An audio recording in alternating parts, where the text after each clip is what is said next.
Welcome to Magic in the Moment, Mindfulness in Real Time. My name is Clayton Platt, and I'll be your host for this podcast journey.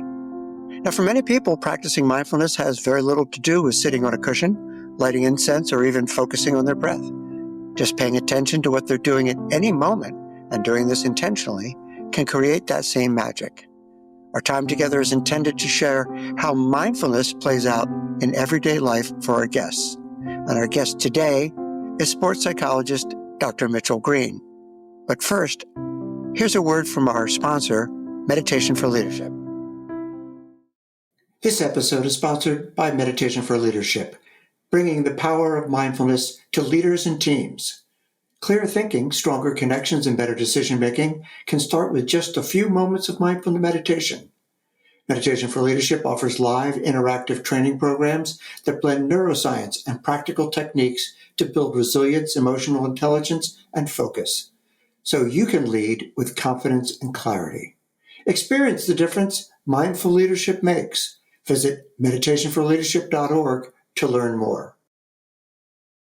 Joined today by my esteemed colleague, Dr. Mitchell Greene, and we're going to be talking about a lot of different things today, but specifically, I want to focus on his recent book, which is called Courage Over Confidence, Winning the Mental Game by Learning to Manage Mind Chatter. So mind chatter will be a constant theme for us today.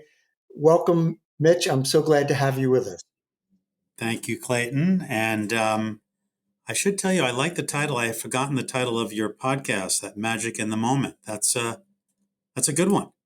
Catchy one. Well, thank you. I like it. Thank you. And that the tagline for that, mindfulness in real time really underscores the fact that we can boost our mindfulness in many different ways. And our discussions today, I think, will highlight that. It's like we can bring ourselves into the moment and conquer some of the issues that we have that get in the way of being our best selves. Sometimes it involves meditation. Sometimes it involves other things. But I really want to begin by letting you tell me a little bit about where did the book come from, Courage Over Confidence? What's it about? And sort of how does that inform what you do as a sports psychologist? Sure. I was a clinical psychologist I am a clinical psychologist with a PhD in clinical psych. And the first 10 years or so of my private practice was very traditional, nothing sport related really at all. I was at a point in my career where I wanted to either stick with what I was doing and commit to it full time or change gears. And obviously I changed gears and added sports to my repertoire.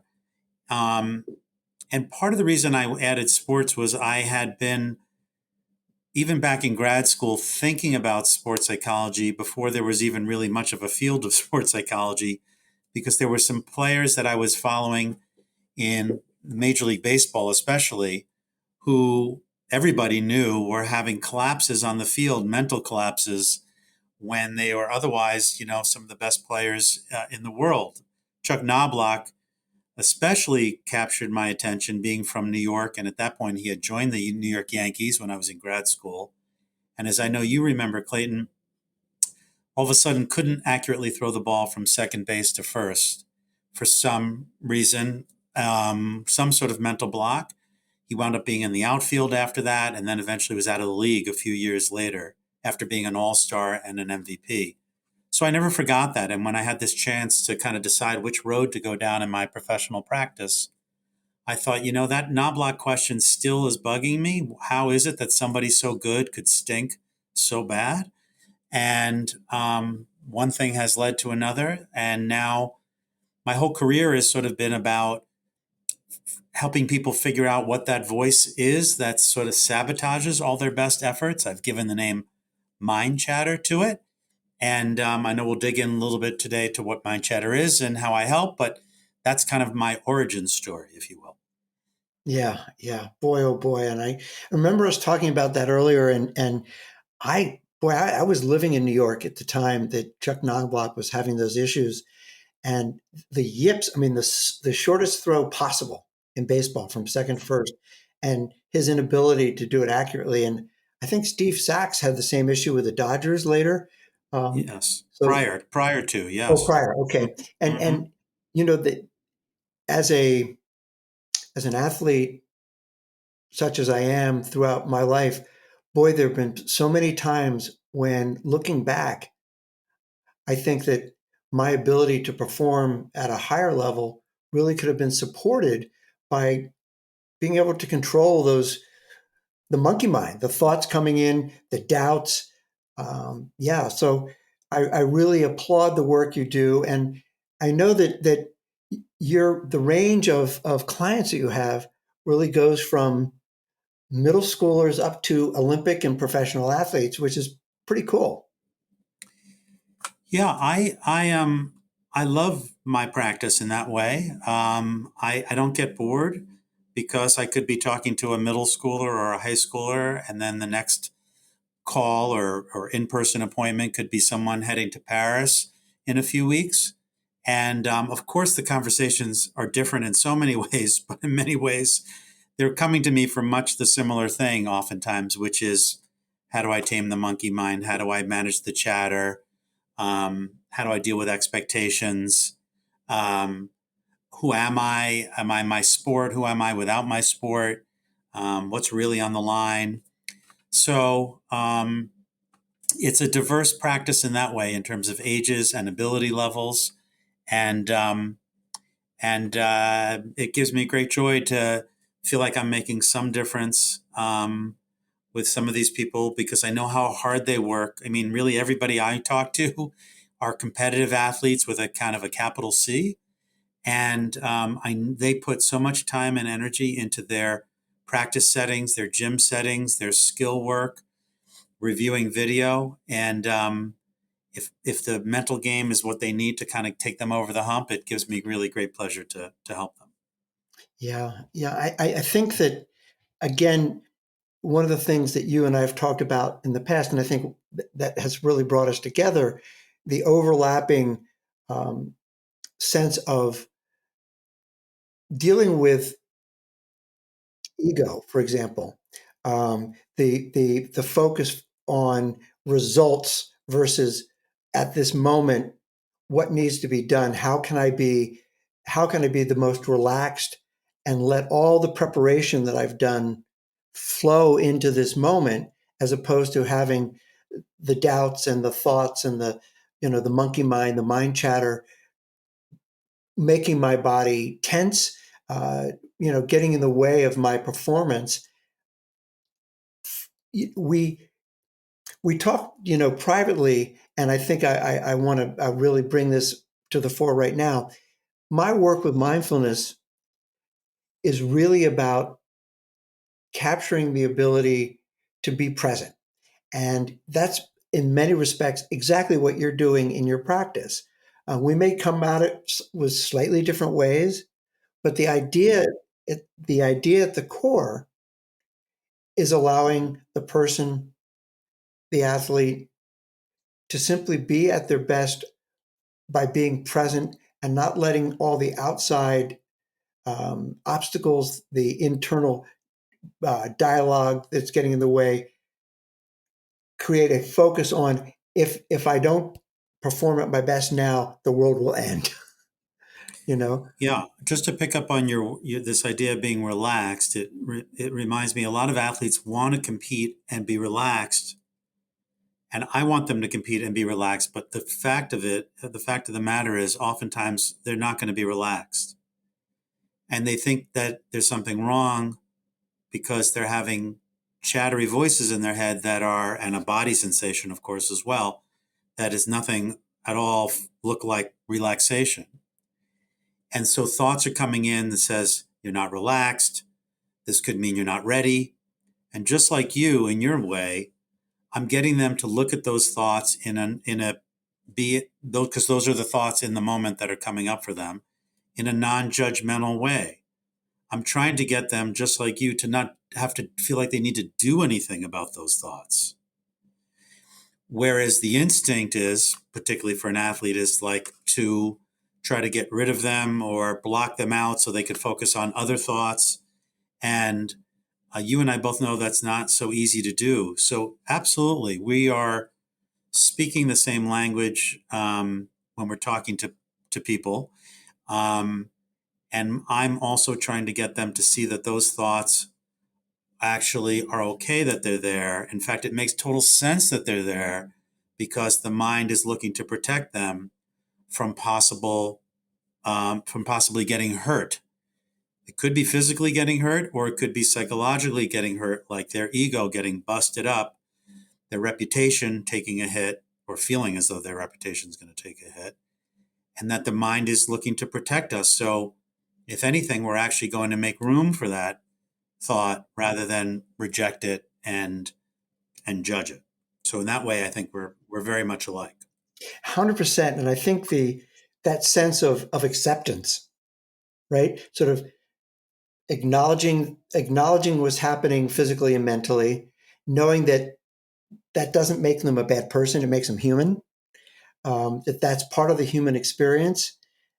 In many respects, if we can be there, we can know that this is not problematic in and of itself. It's how we react to that, right? That can cause the problems, right? And so our ability, as you're saying, to sort of acknowledge that, sometimes I would say befriend it.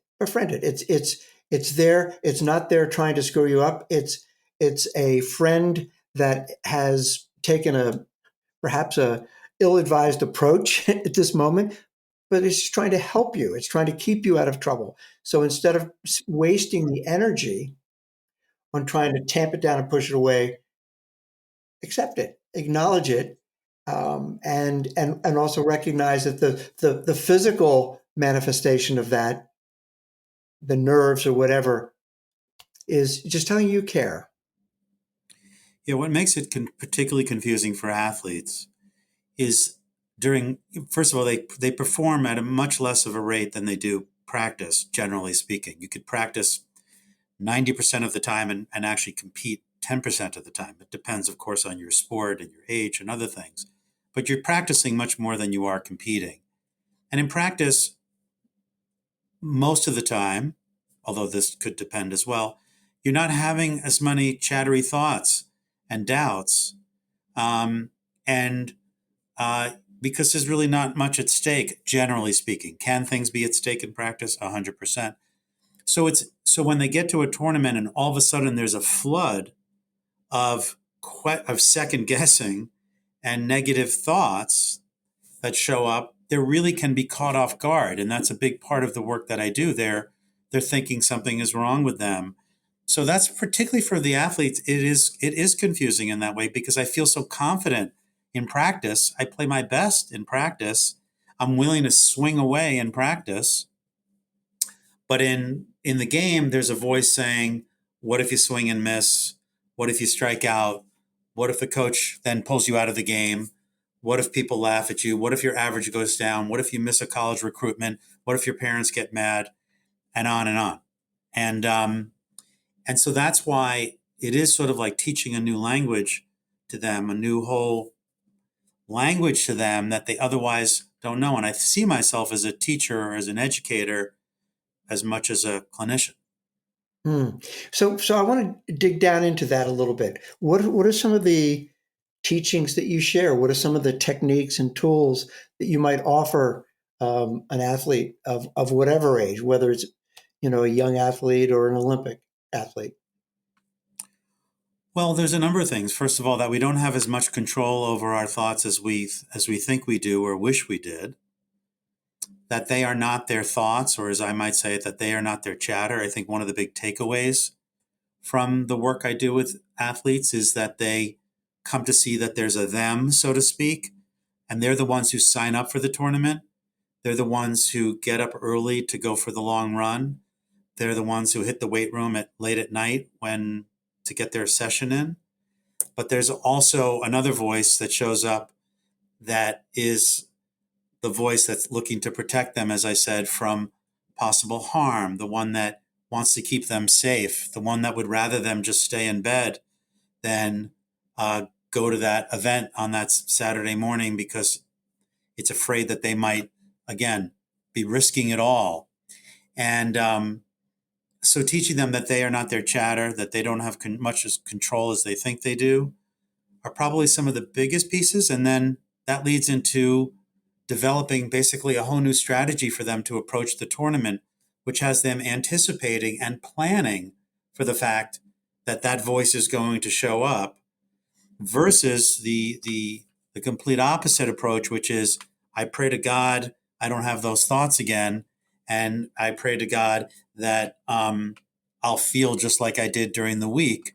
And of course, that sets them up for an even bigger sense of failure because they think I can't even do this right. And I think the other point of education and teaching, Clayton, is the idea that there's nothing wrong with you, that you're not a coward or a wimp or a loser, because I sometimes have these big, tough men or women, terrific athletes who compete on big stages, have this hidden fear that they publicly share with me, or privately share with me, I should say, that there's something really wrong with them because they have a doubting voice that shows up. And so disabusing them of that is, and telling them that there's nothing wrong with them is also maybe one of the biggest lessons I teach them. Yeah, that sounds like the imposter syndrome, right? It's like I'm not as good as everybody is telling me. At the core, I'm vulnerable. I have weaknesses, and I love the sense that you were talking about preparing the athlete that the mind chatter will show up. It's like this is not something that we're going to take a pill and magically it's going to disappear. It's going to be there, and in many respects, it's like preparing yourself for the party crasher. If you know that this can happen, you're going to be less flummoxed at the time that the person crashes through the door, and you go, okay, cool. Didn't invite you, but you're here. Um, the tea's over there. Make yourself at home. I'm going to be focusing here as best I can. Yeah, and this is where again it fits into the mindfulness frame, which is when the chatter shows up, it's not interested in present moment. It's not interested in now. It's interested in future you and the possible consequences of for you if this tournament doesn't go the way you want it to go. Or it time travels to the past and goes, remember last time you felt this way? And what if you screw it up again just like that? So it takes you completely out of the moment. And if they're not aware, if anyone's not aware of that's in fact what chatter's job is, which is to warn you unnecessarily in this case. By the way, there's plenty of examples of having chatter that's completely advantageous, right? If someone's if you and I, Clayton, are going for a jog and there's a cliff 100 yards ahead of us without much thought, conscious thought, there's a voice though, there's something inside of us that says, it's time to turn around and go the other direction because there's a voice that gets that we need to be safe here, that you don't want to get hurt. So chatter in and of itself isn't good or bad. It's a protection. But in this context, in the sports context, it takes us way out of the moment. And the big question for athletes is often, once we get to this point, is, all right, well, I know what I'm not supposed to be thinking about, but what should I be thinking about if not for all that stuff? And that brings us back to the present moment. What in the present moment matters? What is in the present moment is important. And this is probably part of the most fun part of my job, which is what was going to work for Clayton might not work for my next client or for my next client. Everybody, we have to tailor make a kind of a focusing plan or a present moment plan that's going to kind of fit their sport, fit their strengths, fit their weaknesses, even fit their strategy, fit what the coach is trying to get them to do, without having them get too caught up in all of that, as you're saying, without having them overthink all of it. So that leads to kind of goal setting, and we could get into that conversation if you want about how I do goal setting, because it is very much dealing with present moment awareness. Yeah, I want to come back to that definitely. And I also want to, I love the thought that, mind chatter, the voices in our head can play a very important part to keep us out of real danger. You mentioned running and noticing you're coming up at a cliff. How about that? Something simple as stopping on the sidewalk before you cross the street. There's a voice in your head that says, "Look both ways." And Absolutely. and without that voice, we might just go right into traffic. So we do have to listen from time to time, and I appreciate you bringing that up. The other thing is, I want to go back to that wonderful uh, sort of metaphor you had about the mind traveling forward or traveling back and not being in the present. And I want to talk about two golfers. And most recently, there was the U.S. Open, and one of my favorite golfers, Rory McIlroy, was leading, and it seemed to have things in total control, and then sort of fell apart, missed some fairly makeable putts.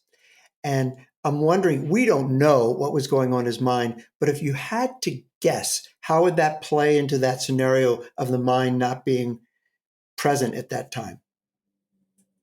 Well, one of the things I do like about Rory McIlroy is he is pretty open about his work with sports psychologist Bob Rotella, who's a very well-known sports psychologist, wrote Golf is Not a Game of Perfect, amongst others. Right. And and he does give us some clues into his mindset. I don't know exactly what he was thinking on those putts, but he's someone who acknowledges, despite how many majors he's won, it's been like 6 years since he's won one, that he has struggled from time to time. And I do encourage anyone who's listening who's interested in this also to watch the Netflix documentary on the Pro Tour. That name I'm blocking on at the moment, unfortunately, but Rory is one of the people they follow, and Rory, you could see Rory in real time, kind of struggling despite being the favorite at the tournament. So so we could imagine that Rory in that moment um, is having several chattery thoughts that have a lot to do with don't screw this up, don't blow it.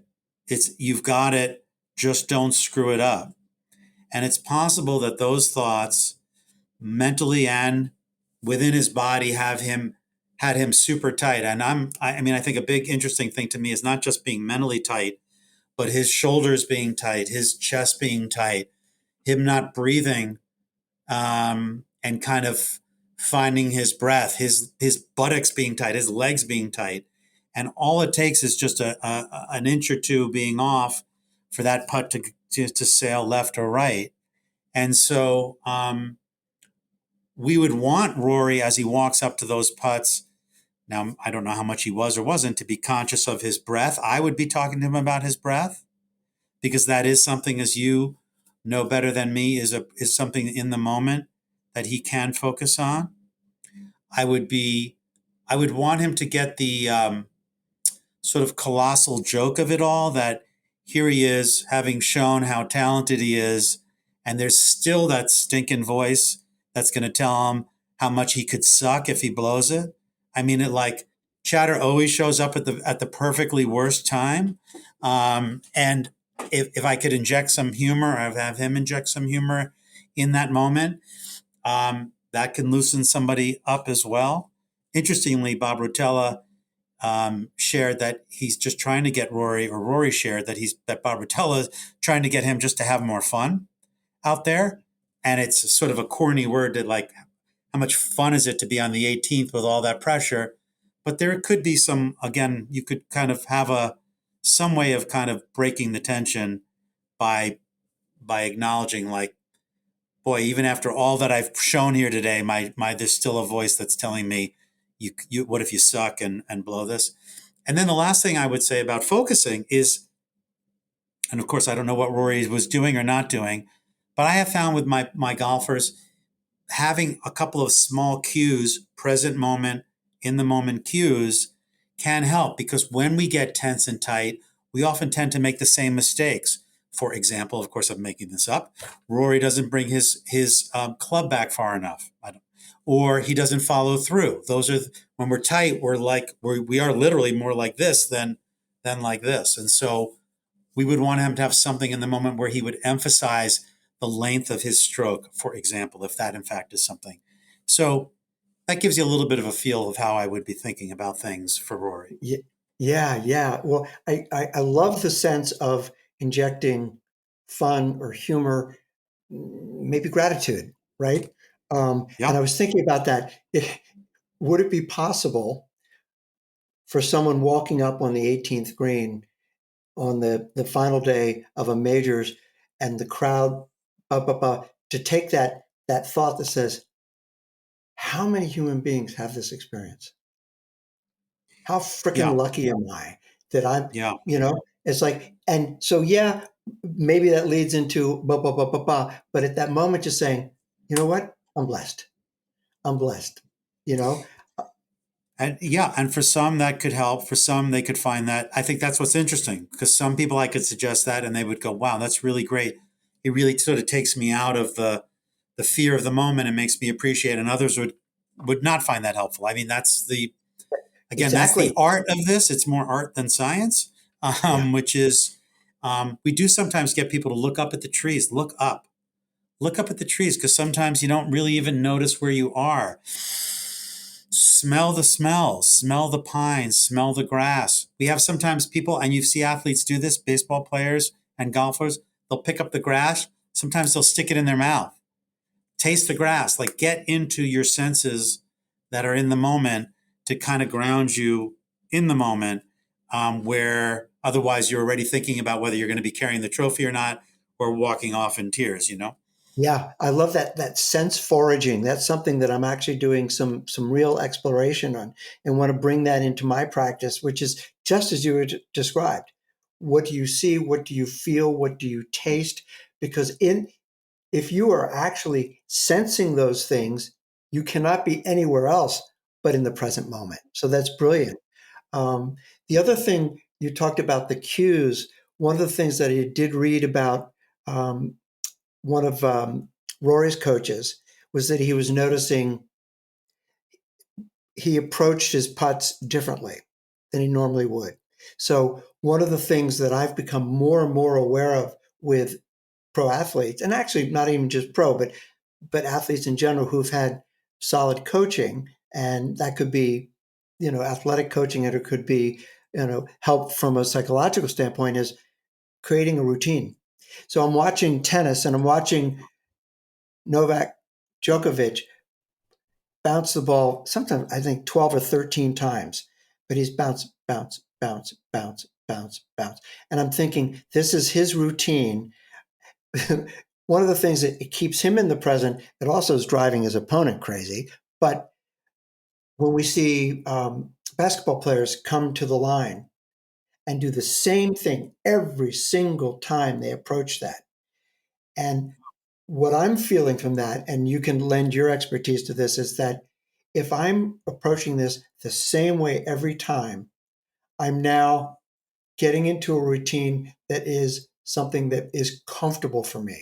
There's a comfort level that's being brought back into this moment because I'm home.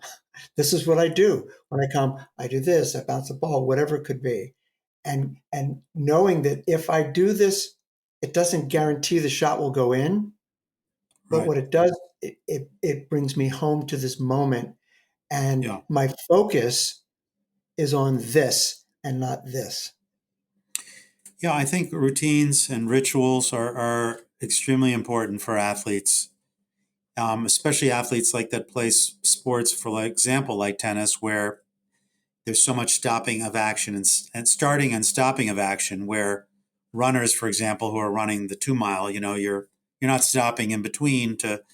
Um, so um, it does give us a sense of control over our circumstances, where, because one of the points that I bring out in athletes that sometimes seems obvious but isn't so obvious is that they don't have direct control over the outcome of the point, which no matter how hard they hit the serve or no how matter whether they pinpoint their placement, it doesn't guarantee that they're going to win the point. So you do want to sort of try to find some things that organize you and give you this sense of control, and having a good routine is part of it. But young athletes learn that just bouncing the ball however many times isn't enough. Your mind is clicking along. You could have the best looking ball bounce, but if you're thinking about how terrible this is going to go and how much you're going to double fault, I don't care how many times you bounce the ball, it's not going to work. So it has to accompany sort of a mental process as well of what we might call like a reset. Every time you get there behind the baseline and you start bouncing the ball to serve is sort of a reset. The past is over. The future hasn't happened yet, right? All this is very much your mind language about being in the moment. And that as you go through your bouncing ball routine, you're also perhaps resetting yourself for just that point in right now, or even just that ball toss right then and there, or even your strategy right then and there, the things that are in the moment that you want to put your attention on. And for what separates many of the Djokovic's of the world from other very talented players who never make it to Grand Slams is how well you can reset. It's not how hard you serve, and it's not your ground strokes necessarily. How well can you reset? I know this having worked with it. I work now with a number of young pros who have been told by umpty coaches who have coached some of the greats that they've got the goods, but they're not in Grand Slams yet. And part of the reason they're not there, and they're talking to me, is because they are so inconsistent emotionally, and forget to reset or don't reset or overly negative, that those rituals or routines don't really work as well as they would hope. Interesting. Interesting. And one of I remember one of the points during the finals of this past Wimbledon, watching an amazing point with Alcaraz and Djokovic, and Alcaraz hit an insane shot after a very long rally, and Djokovic. Mm-hmm. That doesn't happen a lot, but I would tell you personally, what has changed my appreciation of racket sports for me has been basically acknowledging a good shot. Not every point ends in tennis or squash or whatever because you made a mistake. Sometimes you can acknowledge that was an amazing shot.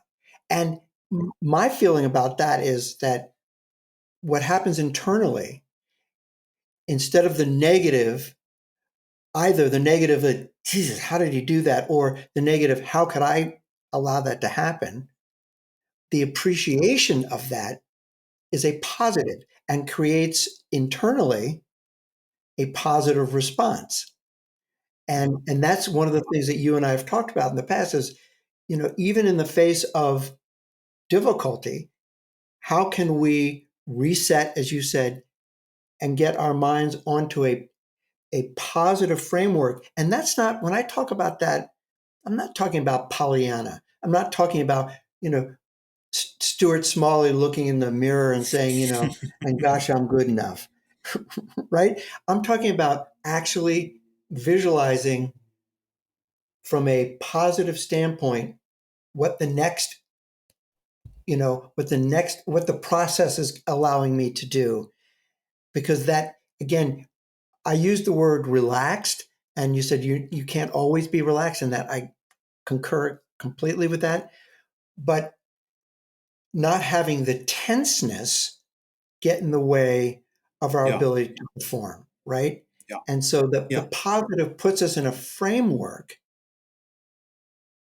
where we can actually be in the flow, relax into that moment, Yeah. and do what our bodies know that they can do.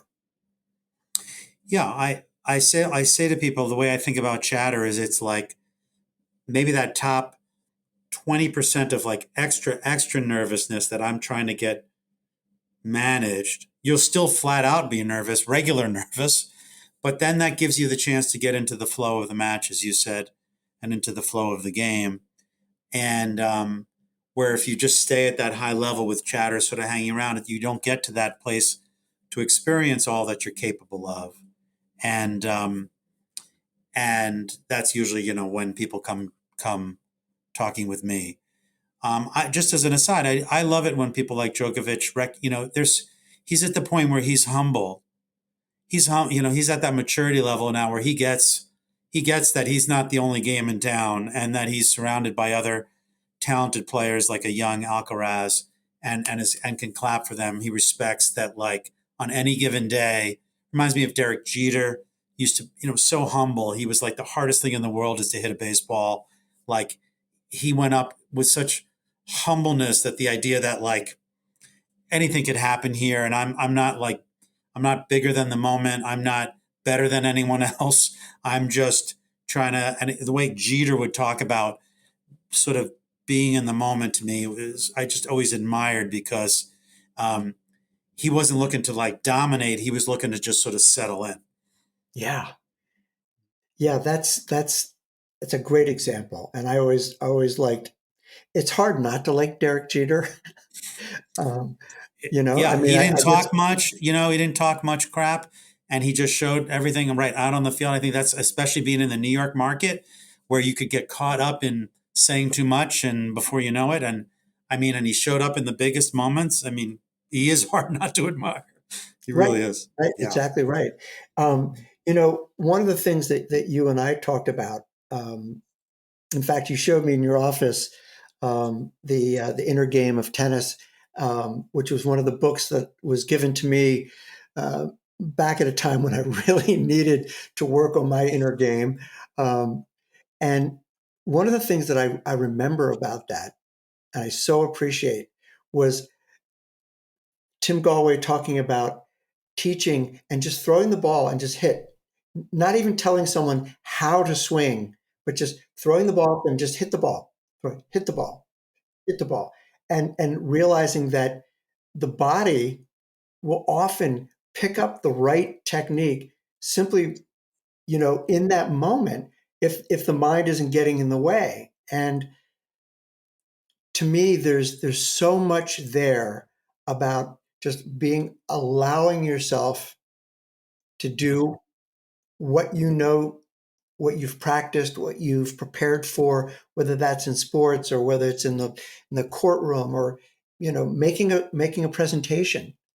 And I think about that with so many people today, you know, people who are not trained presenters having to present to their teams or to their companies, and just being able to appreciate at that moment, just let it happen. And so let's Yeah. get back to courage over confidence, because Yeah. But could I you, just say one thing yeah, about that? sure thing. Because um, that Galway book is something I still sometimes go back to. I have that book inspired me to write this book, so it is related to this. And I very humbly in my mind thought, if I could write a book that's sort of a modern version of this 1970 something book by Galway, then I've I've gotten somewhere. I'm not claiming that I did that, but I aspired to do that. Um, he also, in his own way, talked about these two voices in your head. Um, one that is looking to achieve and improve, and the other is my mind chatter voice that's looking to sabotage it. Right. And he would tell people, ball hit, ball. In other words, observe the ball, notice the spin on it, notice the pace. So he was having people occupy their mind with something in the moment, like the spin on the ball. And as you said, then he would just tell them to hit it. He wouldn't tell them where to hit it, or to overly focus. The other thing about Galway that I think is important in this conversation, and has a lot to do with the way my book turned out, is he talks at the end of the book about competition. And there was a quote in there that about, if I'm butchering it, but the spirit of it was, um, if competition means that your ego is always at stake, then you're never going to feel like a winner. That is not the quote, but the spirit of it is this idea that the true competition is from the Latin root. The word competition is competere, and which means to seek together, which is Clayton and I go out on the court. And in order for me to seek what I'm capable of, I need a Clayton on the other side working hard to see what he's capable of. And from his seeking what his capabilities are, I learn more about myself and what I can do and what I can't yet do. And that spirit that I'm enhancing your performance and who you are, and you enhance me, and together we create something.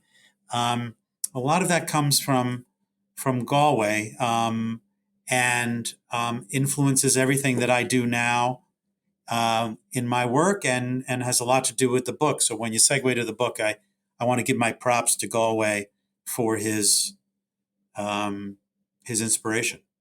Yeah. Well, let's segue to the book right now. And I want to tell you, having read both books, um, I can see where the seeds of Galway inspired you. And I want to tip my hat that I really believe that you were true to them in your own way. And I think there's an authenticity there, which is to be saluted. So congrats on that, because I really think you did bring into present day a lot of these concepts that influenced you early on. And the other thing that I want to point out is that one of the brilliant aspects of how you constructed your book was at the end of each chapter the action items.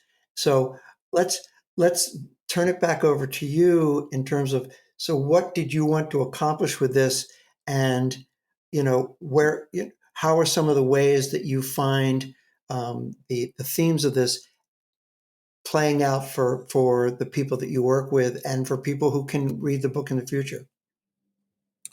Well, I had a couple things floating through my mind when I wrote the book, which was easy. I want it to be an easy read. I want it to be practical, as you're suggesting. I didn't want them to have to think too hard about what I was trying to say or what I was suggesting. So I knew I needed a lot of examples, or as many examples as I could, and practical suggestions. And I wanted it to be an approach. In other words, I didn't want to just write about different concepts. I wanted to uh, place it in such a way in order, because I do in my work with athletes in my office have sort of an order to things. And I thought, I don't, in my office, I never referred to them as sort of steps, but I knew in the book it would be helpful to sort of say, here are the steps you could take. So I was very, very conscious in the book about writing it in plain speak and like the way I talk, on trying not to repeat myself over and over like I find a lot of books do. They could be half the size, as far as I'm concerned, the book, because they just say the same thing over and over again. And I was committed to try to make my voice come out on the pages, and the feedback that I've gotten is that it does read easy, that it does make sense, that it is user friendly, and even now it's a year plus later since it's been out. I don't think to myself, oh God, I totally forgot to include this section, or I should have included that. I feel good myself that it sort of feels like it's not that there's not more to talk about, but it stands on its own still. I feel like for anyone who sort of just really wants to understand how much mind chatter can interfere and how to manage it, I feel like it stands well on its own. So I'm happy about that. Yeah, yeah, and I can confirm that. So I really want to congratulate you on a job well done, and something that I'm finding again. It's reinforcing for me in your voice. It's reinforcing a lot of the sort of my personal journey on being able to be a. I'm not a. I don't see myself as a quote unquote competitive athlete. so much anymore, but an athlete who wants to enjoy these moments and not have my mind chatter interfere with having a good time. For why am Yeah. I there? Right? Yeah. I You know, get you on the court. mentioned, yeah, Go. well, I'm competitive myself. And I feel like it's interesting when you say that. Like, I wrote the book with kind of a competitive mindset. And I thought, like, I don't want this to just be okay. I want this to be, I want this to, I want to knock this out of the park. I took this on, I took it on as a full-time job while I kept my full-time job. In other words, the funny story that I tell is, um, my in my wife's family, they celebrate Christmas. So, like, my kids grew up, so we both celebrate Christmas and Hanukkah, and Christmas is a big deal in her family, and her whole family came down, and she's got a big family, and who I love, love, love. They came, and I was on my final deadline of my final month of my book, and it was a few days before Christmas, and we went out to this huge dinner, I talked about this with my wife, of course, but I went to the dinner, but then I stayed overnight in a hotel because I knew if I sort of spent the whole weekend, like that, this book wasn't going to be. That's how locked in I was on this process, and I had my wife's blessing, and then of course her family made fun of me for it in a loving, teasing way, but I was like, I'm not letting anything get in my way if I don't have to. Of course, some things got in my way of writing this book, and I had this mindset like I don't want it to just be good. I want it to be as great as possible, and so I have that competitor in me, even professionally. Like, I don't want to, I want to make as big a difference as I can. I don't want to just sort of like make some mediocre difference. That gets me out of bed every morning. It really does. Right, right. Well, and I want to appreciate the fact that you can, what you're demonstrating is that you had a goal and you had a process that you needed to complete. You set some boundaries, right? And that's really hard, right? That's one of the things that so many people suffer with is like, oh, well, I've got the family here. Maybe that's where I should be. And at that point, you had the ability to look inward and say, in order to get this done, this needs to happen. I'm going to share this with my wife, let her know that all things being equal, I'd love to be with a family, but I have to do this, right? So you're communicating, and that the honesty in that is really helpful. The other thing is this, and it's something that holds a lot of people back. And you and I have talked about this, like letting, perfection be the enemy of good. It's like you wanted this to be as good as it possibly be, but you weren't allowing this any sense of perfectionism to say, well, if this isn't the most, if this isn't a New York Times bestseller, I don't want to do it. It's like you want to do the very best thing you can and get it done. Yeah, and look, just like the athletes, it's very much like an athlete getting ready. I had an outcome in mind, but I can't control whether this becomes a successful book or not. That's not like up to me totally. I mean, if it was, then everyone would just write really successful books. And I had to do just like I work with athletes. I had to sit down each day and kind of get clear about what my goals are. I had to talk to myself in such a way. My chatter would say, "What if no one reads this? What if this is a big all to do about nothing? What if this only makes sense to me? What if no one reads it?" And I had to kind of work through that chatter and plow forward with the idea that while I'm here now in the moment, what do I want to try to focus on? It was a parallel process to an athlete getting ready for an event and having to focus on what's important and letting some of those chattery thoughts come and go as just sort of part of the book writing process, just like they're part of the athletic, journey to get where an athlete wants to go. Very Yeah, similar. yeah, it is. And I think about again, we talked about routine for athletes being that the ability to get comfortable in that moment, going back to that routine, something that says, I've been here before. It's okay, right? And doing that around a book, a podcast, a presentation, a work with a client, knowing we have a routine. And you talked to me before about, between meetings, taking that moment to reset, right? Because the work you do, I can see it can be fraught with compassion and concern for the person you were just with. But the next person coming through the door is a new person. They need your full focus. And you talked about how you take a moment just to Yeah. get centered. Yeah, I think the good news is, well, I've done this now for a while, so I do have some sense of of pacing myself and energy management.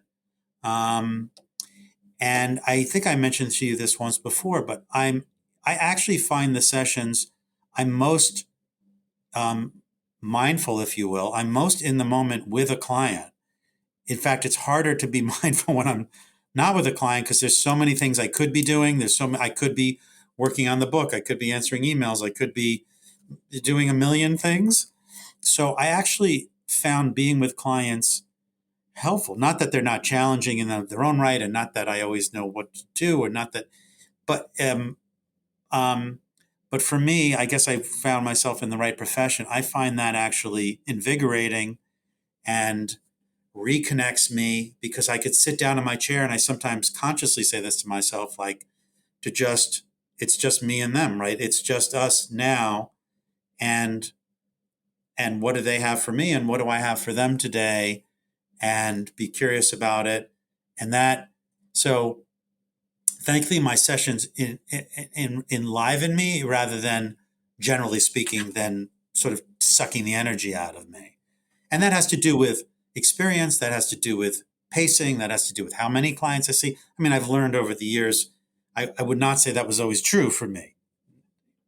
So, but at this stage of my career, that's really true for me. Yeah. And I think that that sense of coming back to the intention, you know, what is it that needs to happen now?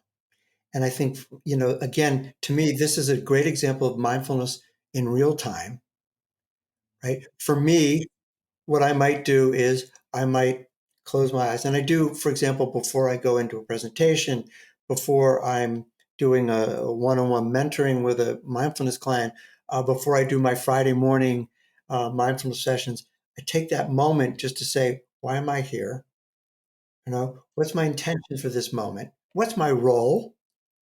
And so often it's so interesting. I think about this in the business world, people going into meetings, they go into a meeting and they forget, what's my role here?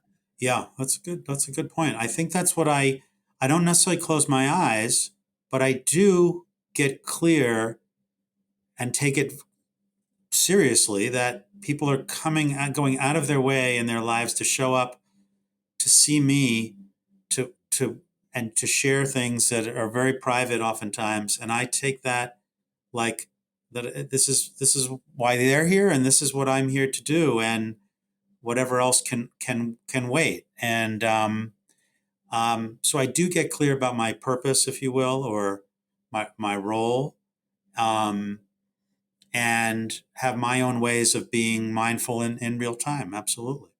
Yeah. And I think, again, between the lines, one of the things that I read from what you're saying that I truly, again, appreciate is there's a sense of it's a privilege to serve, right?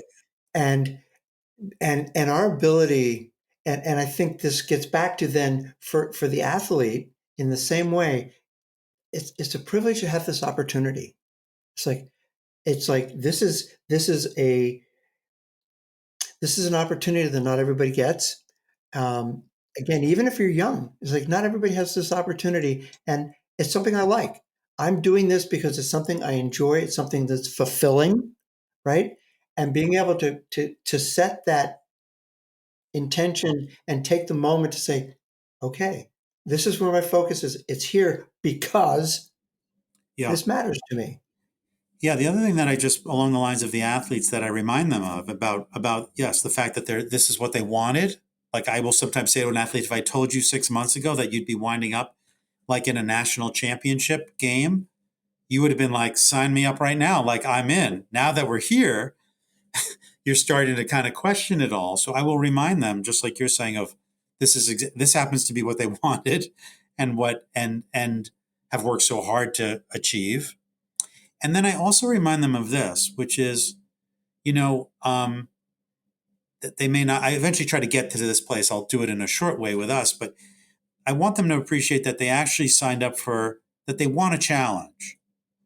That when they signed up to play on this team and compete in these events, they didn't want it to be easy, because if it was easy and they just won all the time, and I do some sort of silly kind of stories with them where, I have these magic powers and it gives them the ability to just win, but I don't tell the conference they're in, and in their conference, nobody will know. They'll still get a win, but nobody knows that they actually played against like inferior opponents.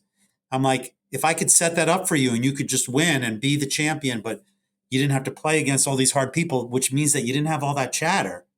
So you could just sort of roll in and just crush people. And I go through this whole story with them and I go, guess what's going to happen? And, they eventually figured out, like, you're going to say to me, Doc, can you get rid of this situation for me? And I'll say, what do you mean? You're winning. This is what you've dreamed of. The medal is around your neck. And they'll say, yeah, but something's missing. And I'll go, what? What could be missing? And then eventually we come to this place that there was no challenge. I didn't earn it. It wasn't worth it. And I go, oh, you didn't tell me that. You told me you wanted to win. You didn't tell me you wanted a challenge. They go, well, I wasn't even realizing that until now. And now I realize this is kind of what I've signed up for. Like, now I get it. The mental challenge isn't something they necessarily knew they were signing up for. But guess what? That's another version of a challenge that you've signed up for. And now we're going to sort of talk about how to work on it, versus thinking that there's something wrong because this is so hard. I'm like, no, actually, you signed up for hard. You didn't maybe think of it that way at the time, but that was on the list of things you signed up for, which is this shit gets hard. And and now we're here. But the good news is we have some ways to deal with hard. And again, just a way to frame it for people, which is to be grateful, you're doing something you love, and also you actually signed up for this, believe it or not. Yeah, it's funny. I was thinking as you were finishing, is this sitting in the dugout with little leaguers, and they play 6 innings, and it's the 5th inning, and they're down 5-0, and you can see the faces. It's like, and I remember having this conversation with them. I say, "Let me ask you this: what's more fun, winning 10-0, or winning on a walk off in the bottom half of it, right? What would you prefer?" And they go, "Oh man, the walk off." I said, "Well, you don't get a walk off unless you were behind." There you go. It's all about perspective, isn't it? It's all about perspective. It's all about perspective. I want to say this has been so much fun, Mitch. Thank you. So appreciate your insight.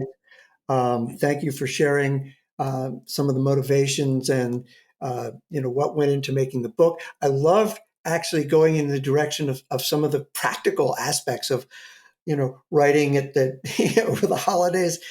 To me, understanding that this is how life works, right? And how do we accomplish what we need to accomplish in the midst of the swirl, and create environments where we can do our best work. And when you're in that hotel room meeting your deadlines, I would imagine that there was a flow, and and that's something to celebrate, being able to find those moments.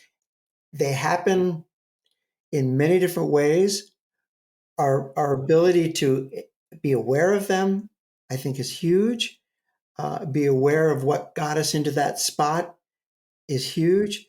And I know that there's so many people who benefit from your work as they're, in their corner as their sports psychologist. I applaud that. Thank you for spending time with me and sharing so much. And by the way, I look forward to doing more work with you personally, side by side. So thank you so much, Dr. Mitchell Greene. Thanks so much for listening. I want to take a moment to thank my producer, Marianne Sanders, as well as my friends at Meditation for Leadership in helping launch this podcast. Until next time, this is Clayton Platt, encouraging you to look for those moments of magic in your life where mindfulness plays out in real time.